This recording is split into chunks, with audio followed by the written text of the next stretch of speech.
Dave Livingstone, o célebre missionário e explorador, 1813-1873. Certo comerciante, ao visitar a abadia de Westminster, em Londres, onde se acham sepultados os reis e vultos eminentes da Inglaterra, inquiriu qual túmulo, excluindo o do soldado desconhecido, era o mais visitado. O porteiro respondeu que era o de Dave Livingstone. São poucos os humildes e fiéis servos de Deus que o mundo distingue e honra assim. Conta-se que em Glasgow, depois de passar 16 anos na África, Livingstone foi convidado a fazer um discurso perante o corpo discente da universidade. Os alunos resolveram vaiar esse camarada missionário, fazendo o maior barulho possível.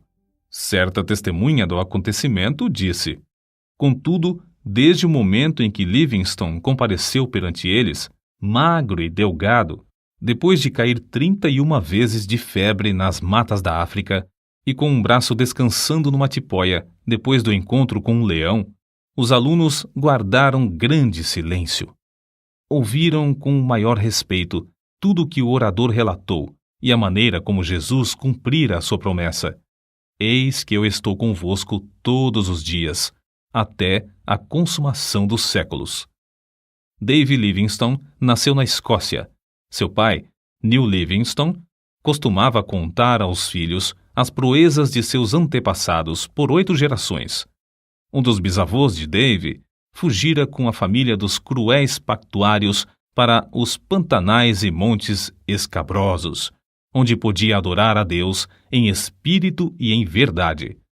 Mas mesmo esses cultos, que se realizavam entre os espinhos e às vezes no gelo, eram interrompidos, de vez em quando, pela cavalaria que chegava galopando para matar ou levar presos, tanto homens como mulheres. Os pais de Dave criavam seus filhos no temor do Senhor. O lar era sempre alegre e servia como notável modelo de todas as virtudes domésticas. Não se perdia uma hora durante os 7 dias da semana, e o domingo era esperado e honrado como o dia de descanso. Com a idade de 9 anos, Dave ganhou um Novo Testamento, prêmio oferecido ao repetir de cor o capítulo mais comprido da Bíblia, o Salmo 119. Entre as recordações mais sagradas da minha infância, escreveu Livingstone, estão as da economia da minha mãe para que os poucos recursos fossem suficientes para todos os membros da família. Quando completei 10 anos de idade, meus pais me colocaram em uma tecelagem para que eu ajudasse a sustentar a família. Com parte do salário da primeira semana, comprei uma gramática de latim. Dave iniciava o dia na tecelagem às 6 horas da manhã e, com intervalos para o café e o almoço, trabalhava até 8 da noite. Segurava a sua gramática aberta na máquina de fiar algodão e, enquanto trabalhava, estudava linha por linha.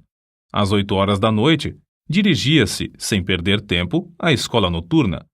Depois das aulas, estudava as lições para o dia seguinte, às vezes até a meia-noite, quando a mãe tinha de obrigá-lo a apagar a luz e dormir.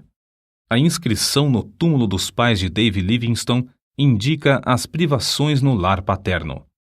Para marcar o lugar onde descansa Neil Livingstone e Agnes Hunter, sua esposa, e para exprimir a gratidão a Deus dos seus filhos, João, Dave, Janet, Carlos e Agnes, por pais pobres e piedosos. Os amigos insistiam em que ele mudasse as últimas palavras para pais pobres, mas piedosos, grifo do autor. Contudo, Dave recusou porque, para ele, tanto a pobreza como a piedade eram motivos de gratidão. Sempre considerou o fato de aprender a trabalhar longos dias, mês após mês, ano atrás ano, na fábrica de algodão, uma das maiores felicidades da sua vida. Nos feriados, Dave gostava de pescar e fazer longas excursões pelos campos e as margens dos rios. Esses passeios extensos lhe serviam tanto de instrução como de recreio. Saía para verificar na própria natureza o que estudara nos livros sobre botânica e geologia. Sem o saber, ele assim se preparava em corpo e mente para as explorações científicas e para o que escreveria com exatidão acerca da natureza na África.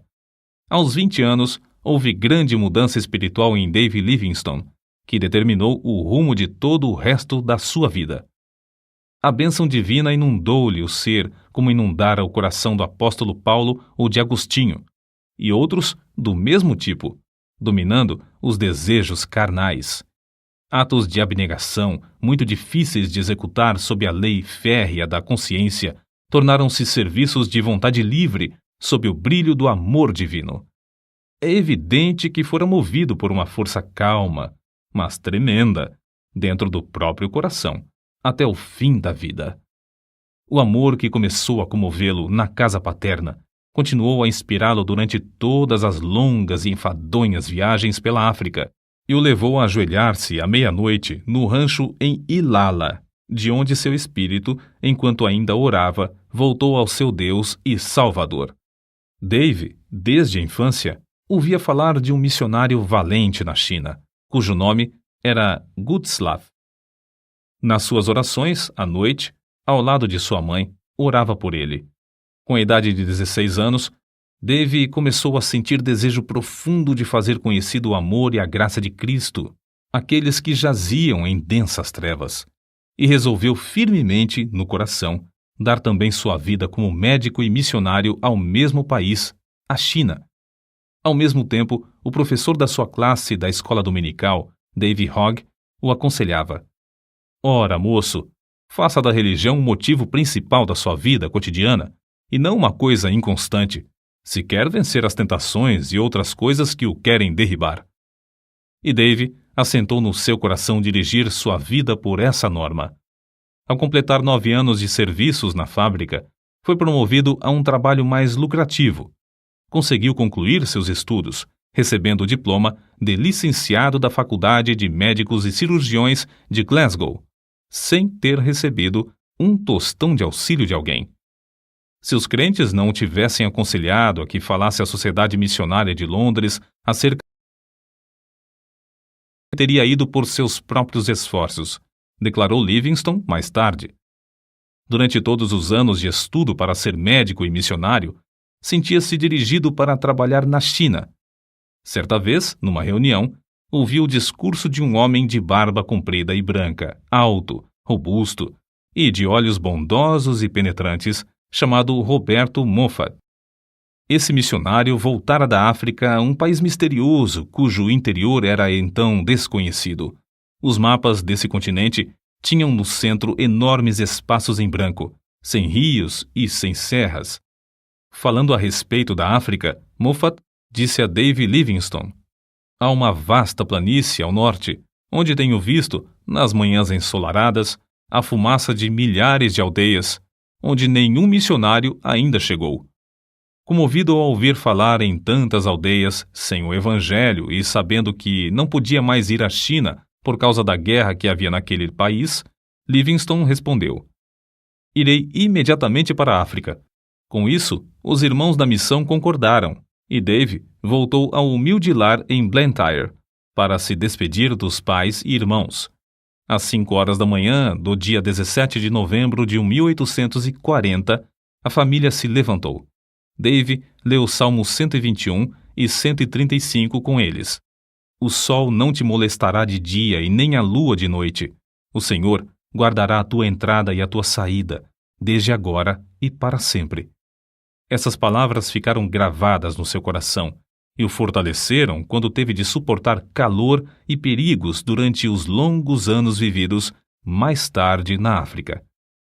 Depois de orarem, despediu-se da sua mãe e irmãs e andou a pé, com seu pai, que o acompanhou até Glasgow. Depois de se despedirem um do outro, Dave embarcou no navio para não mais ver, aqui na terra, o rosto nobre de New Livingstone.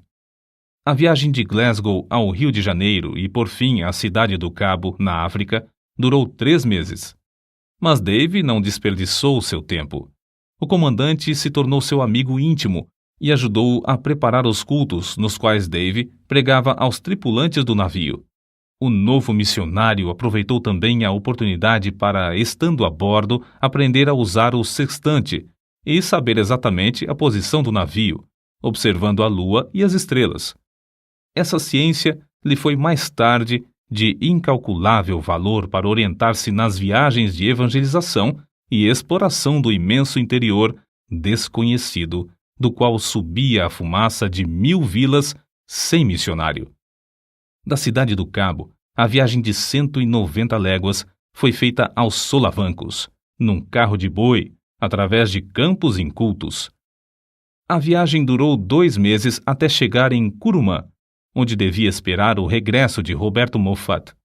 Desejava estabelecer-se em um lugar 50 a 60 léguas mais para o norte de qualquer outro em que houvesse obra missionária. Para aprender a língua e os costumes do povo, nosso pioneiro passava o tempo viajando e vivendo entre os indígenas. O seu boi de sela passava a noite amarrado, enquanto ele assentava-se com os africanos ao redor do fogo, ouvindo as lendas dos seus heróis. Livingstone, por sua vez, contava-lhes as preciosas e verdadeiras histórias de Belém, da Galiléia e da Cruz.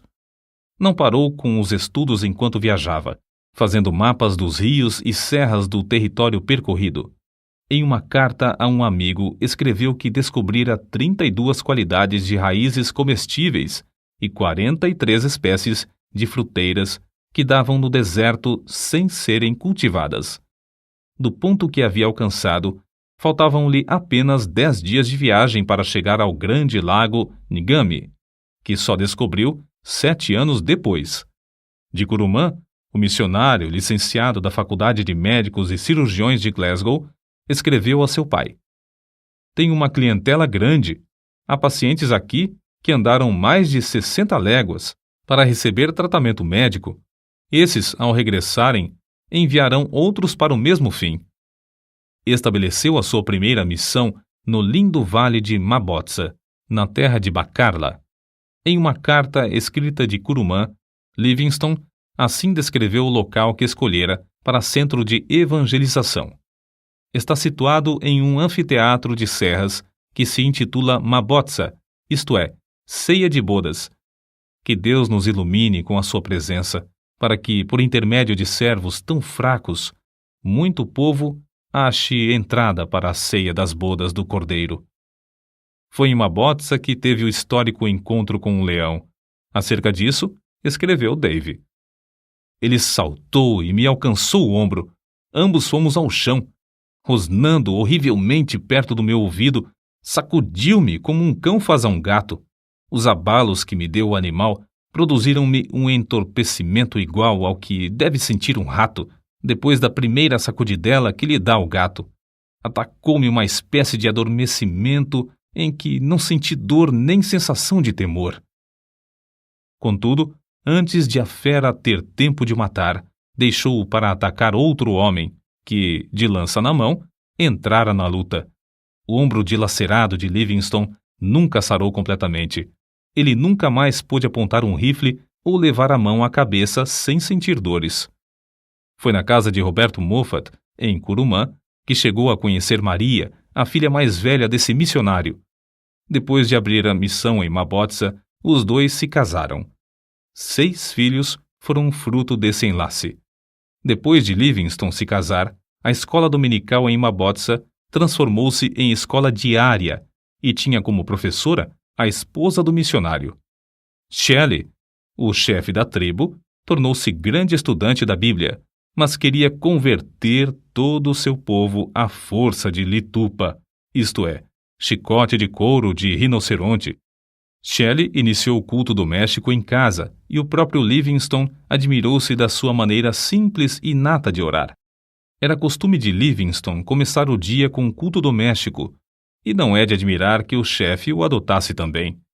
Livingstone foi obrigado a mudar-se para Chonuane, 10 léguas distante, e mais tarde, por falta de água, ele e todo o povo foram para Kolobeng.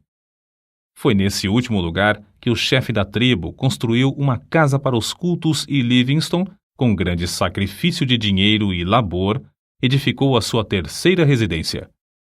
Nessa casa morou 5 anos para nunca mais conseguir se fixar em qualquer lugar na terra. Acerca do trabalho nesse lugar, assim se expressou: Aqui temos um campo muitíssimo difícil de cultivar. Se não confiássemos que o Espírito Santo opera em nós, desistiríamos em desespero.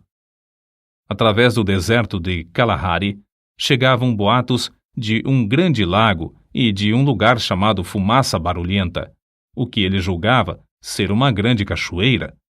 As secas o oprimiam tanto em Kolobeng que Livingstone resolveu fazer uma viagem de exploração a fim de achar um lugar mais ideal para estabelecer a sua missão.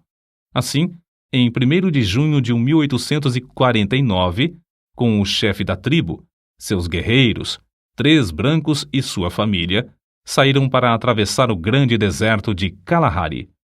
O guia do grupo, o Homotobi, conhecia o segredo de subsistir no deserto, cavando com as mãos e chupando a água debaixo da areia por meio de um canudo.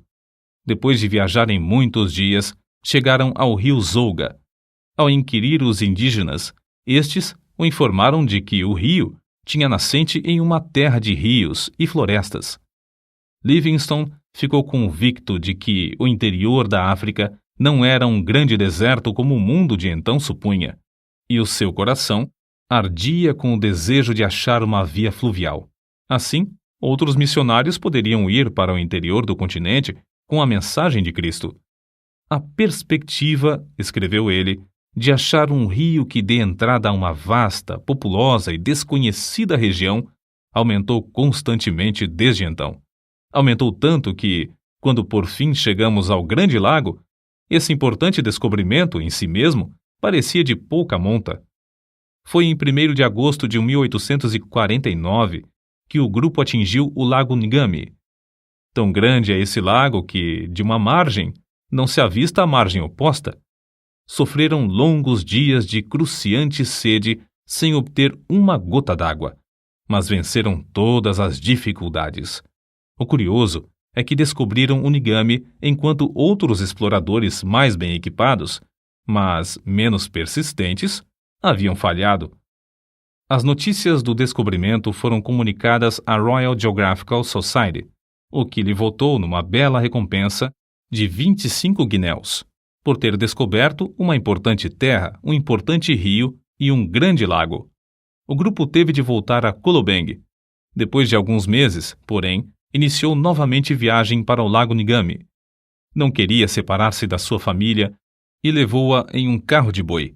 Mas, ao alcançar o rio Zouga, os filhos foram atacados pela febre e ele teve de voltar com a família. Nasceu-lhe uma filha, que morreu logo de febre. Livingstone, contudo, ficou mais firme do que nunca na sua resolução de achar um caminho para levar o evangelho ao interior da África. Depois de descansar alguns meses com a família, na casa de seu sogro, em Kurumã, saíram com o propósito de achar um lugar saudável onde pudessem estabelecer uma missão mais para o interior. Foi nessa viagem, em junho de 1851, que descobriu o maior rio da África Oriental, o Zambeze, rio do qual o mundo de então nunca ouvira falar. No seguinte trecho que Livingstone escreveu, descobre-se algo do que tinham de sofrer nessas viagens. Um dos assistentes desperdiçou a água que levávamos no carro e à tarde tínhamos apenas um restinho para as crianças. Passamos a noite angustiados e, na manhã seguinte, quanto menos havia de água, tanto mais aumentava a sede das crianças. O pensamento de elas perecerem diante de nossos olhos nos perturbava. Na tarde do 5º dia, sentimos grande alívio quando um dos homens voltou trazendo tanto desse líquido como jamais antes havíamos pensado. Livingstone, convicto de que era a vontade de Deus que saísse para estabelecer outro centro de evangelização, e com indômita fé de que o Senhor supriria todo o necessário para cumprir a sua vontade, avançava sem vacilar. Depois de descobrir o rio Zambeze, Livingstone veio a saber que os lugares saudáveis eram sujeitos a serem saqueados em qualquer tempo por outras tribos. Só nos lugares infestados de doença e febre é que se achavam tribos específicas. Resolveu, portanto, enviar a esposa para descansar na Inglaterra enquanto ele continuava as suas explorações, a fim de estabelecer um centro para a obra de evangelização. via-se forçado a estabelecer tal centro porque os boeres holandeses invadiam o território e, além de roubar as terras e o gado dos indígenas, punham em prática um regime da mais vil escravatura. Livingstone enviou crentes fiéis para evangelizar os povos em redor, mas os boeres acabaram com essa obra, matando muitos dos indígenas e destruindo todos os bens que o missionário possuía em Kolobeng. Diante desse quadro, o obreiro levou sua família para a cidade do Cabo, de onde seus queridos embarcaram em um navio para a Inglaterra. Nesse tempo, quando Deus suprira todo o necessário para que a família voltasse à terra natal, declarou: Ó amor divino, eu não te amo com a força, a profundidade e o ardor que convém. A separação da família causou-lhe profunda mágoa, mas dirigiu o rosto heroicamente de novo a socorrer as infelizes tribos do interior da África. Havia 3 motivos que o aconselhavam a fazer uma viagem de exploração. Primeiro, queria achar um lugar para residir com a família entre os Barotses e evangelizá-los. Segundo, a comunicação entre o território dos Barotses e a cidade do Cabo era muito demorada e difícil, e ele queria descobrir um caminho para um porto mais próximo. Terceiro, queria fazer todo o possível para influenciar as autoridades contra o horrendo tráfico de escravos. Foi nessa época da sua vida que Livingstone, por suas proezas, tornou-se conhecido no mundo inteiro. No seu ardor, desejando que Deus lhe poupasse a vida e o usasse em abrir o continente para a entrada do Evangelho, orou assim: Ó Jesus, rogo que me enchas agora com o teu amor e me aceites e me uses um pouco para a tua glória. Até agora não fiz nada para ti, mas quero fazer algo. Ó, eu te imploro que me aceites e me uses, e que seja tua toda a glória. Escreveu mais ainda: Não valeria coisa alguma o que possuo ou o que possuirei, a não ser em relação ao reino de Cristo. Se alguma coisa que tenho pode servir para o teu reino, dar-lhe-ei a ele, a quem devo tudo neste mundo e durante a eternidade. Livingstone atravessou ida e volta o continente africano desde a foz do Zambeze a São Paulo de Luanda. Façanha esta realizada pela primeira vez por um branco. Nas memórias que escrevia diariamente, nota-se como admirava as lindas paisagens de um continente que o mundo julgava ser um vasto deserto. Chegou a Luanda magro e doente. Apesar da insistência do cônsul britânico para que regressasse à Inglaterra, a fim de recuperar a saúde abalada, ele voltou a Zambeze por outro caminho, a fim de levar seus fiéis companheiros até em casa, conforme lhes prometera antes de iniciarem a viagem. Nessa viagem, Livingstone descobriu as magníficas cataratas de Vitória, nome que ele deu às grandes quedas em homenagem à rainha da Inglaterra. Nesse lugar, o rio Zambeze tem a largura de mais de 1 quilômetro. Ali, as águas desse grande rio se precipitam espetacularmente de uma altura de 100 metros. Livingstone continuou a pregar o evangelho constantemente, às vezes a auditórios de mais de 1000 indígenas. Antes de tudo, esforçava-se para ganhar a estima das tribos hostis, por onde passava, por sua conduta cristã, em grande contraste com a dos mercadores de escravos. Sozinho, com seus fiéis macololos, caiu 31 vezes de febre nos matagais, durante um período de 7 meses. Mas não era tanto o sofrimento físico. Suas cartas revelam a sua angústia de espírito ao ver os horrores do povo africano massacrado e arrebentado dos seus lares, conduzido como gado para ser vendido no mercado. De um lugar alto onde subiu, contou 17 aldeias em chamas, incendiadas por esses nefandos mercadores de seres humanos. Prometera à sua esposa reunir-se com a família depois de 2 anos. Mas passaram-se 4 anos e meio antes que ela recebesse qualquer notícia dele. Por fim, após uma ausência de 17 anos da pátria, regressou à Inglaterra. Voltou à civilização e à sua família como quem volta da morte.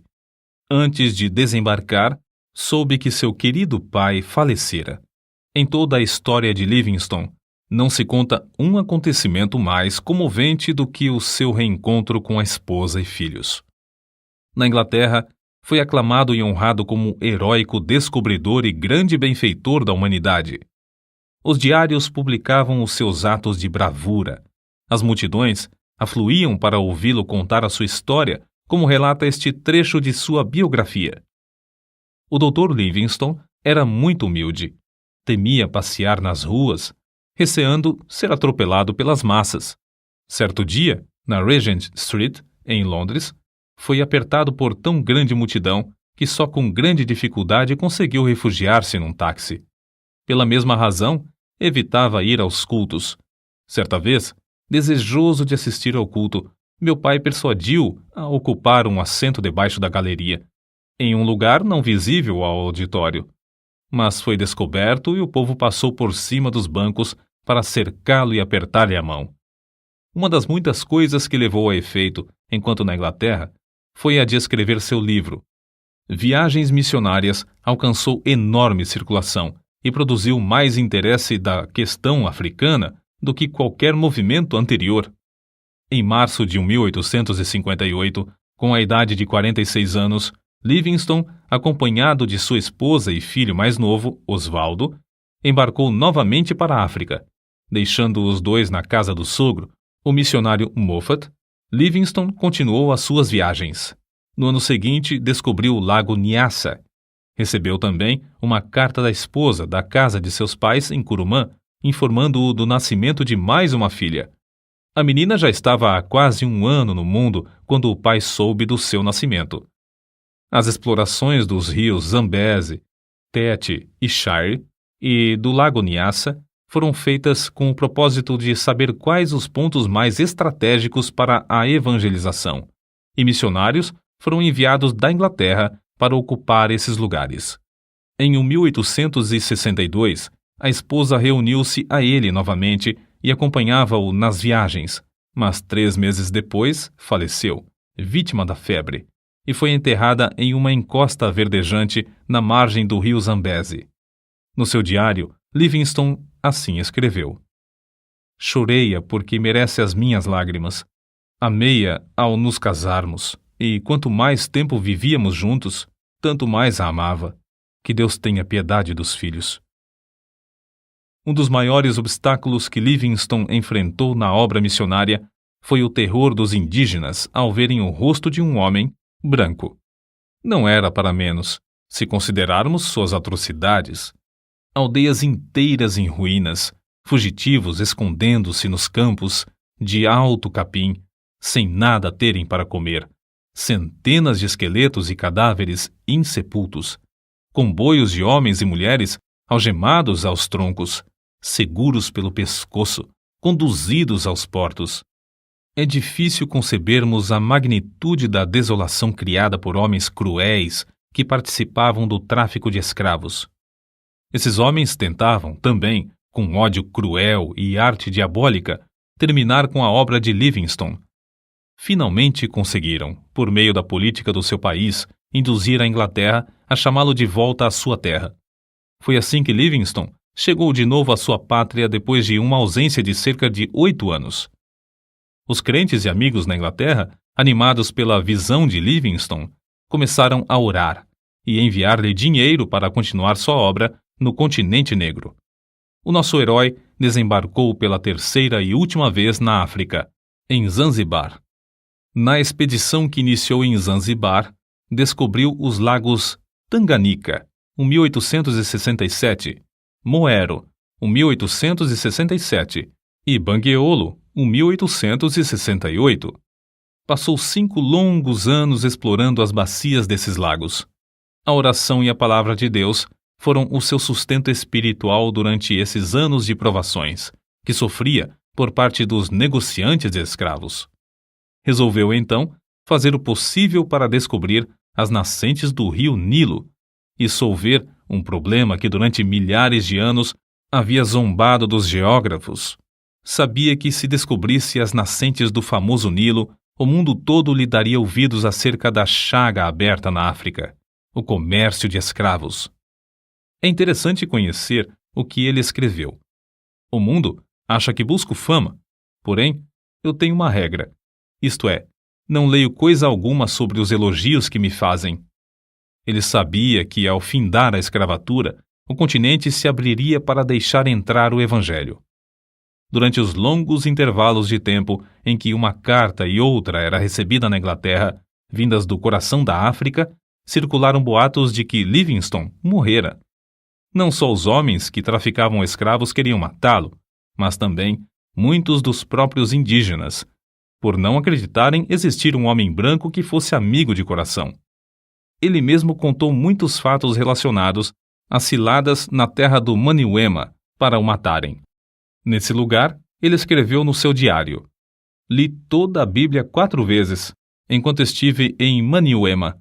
Na solidão, achou grande conforto nas Escrituras. Reconhecia sempre a possibilidade de perecer nas mãos dos inimigos, mas sempre respondia à insistência dos amigos com esta pergunta: não pode o amor de Cristo constranger o missionário a ir onde a traficância leva o mercador de escravos?" Pela primeira vez, nas milhares de léguas que caminhou, os pés do pioneiro falharam. Obrigado a ficar algum tempo em uma cabana, todos os seus companheiros o abandonaram, à exceção de 3 que permaneceram com ele. Reduzido a pele e ossos por causa da grave doença que sofrera em Maniuema, por fim, chegou a Ujiji. Não tinha recebido cartas havia 2 anos e esperava receber também as provisões que enviara para lá. Contudo, as cartas não haviam chegado. Com o corpo enfraquecido e destituído de roupas e alimentos, veio a saber que lhe tinham roubado tudo. Nessa situação, ele escreveu: "Na minha pobreza, senti-me como o homem que, descendo de Jerusalém a Jericó, caiu nas mãos de ladrões. Não tinha esperança de que sacerdotes, levitas ou o bom samaritano viessem em meu socorro. Entretanto, quando minha alma se achava mais abatida, o bom samaritano já estava bem perto de mim."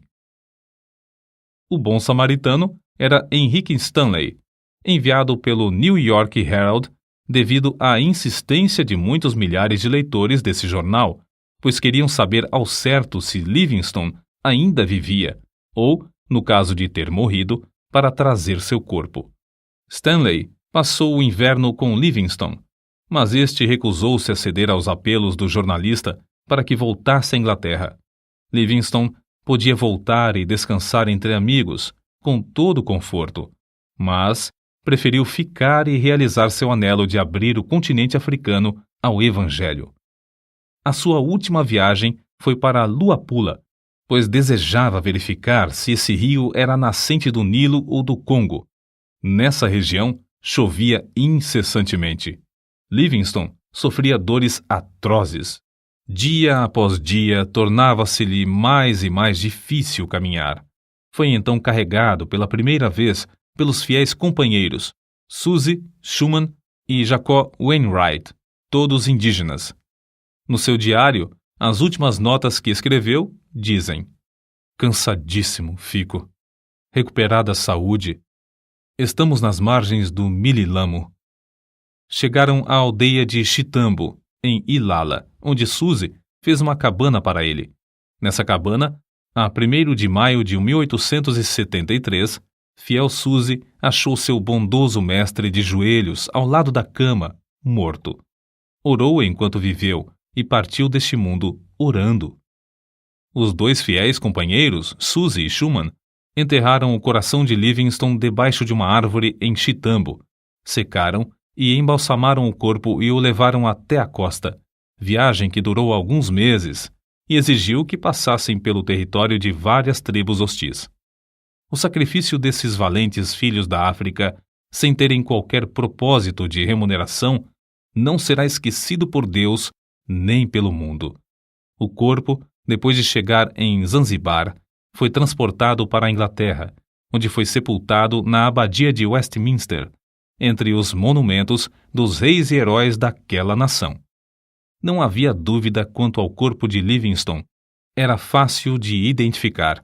O osso de cima do braço esquerdo tinha distintamente as marcas dos dentes do leão que o atacara. Entre os que assistiram ao enterro estavam seus filhos e o velho missionário Roberto Moffat, pai de sua querida esposa. A multidão consistia de povo humilde que o amava e dos grandes que o honravam e respeitavam. Conta-se que, entre as multidões que permaneciam nas calçadas das ruas de Londres no dia em que o cortejo acompanhava o corpo de David Livingstone, havia um velho chorando amargamente. Ao lhe perguntarem por que chorava, respondeu: "É porque Davizinho e eu nascemos na mesma aldeia, cursamos o mesmo colégio, assistimos à mesma escola dominical e trabalhávamos na mesma máquina de fiar. Mas Davizinho foi por aquele caminho e eu por este. Agora, ele é honrado pela nação, enquanto eu sou desprezado, desconhecido e desonrado.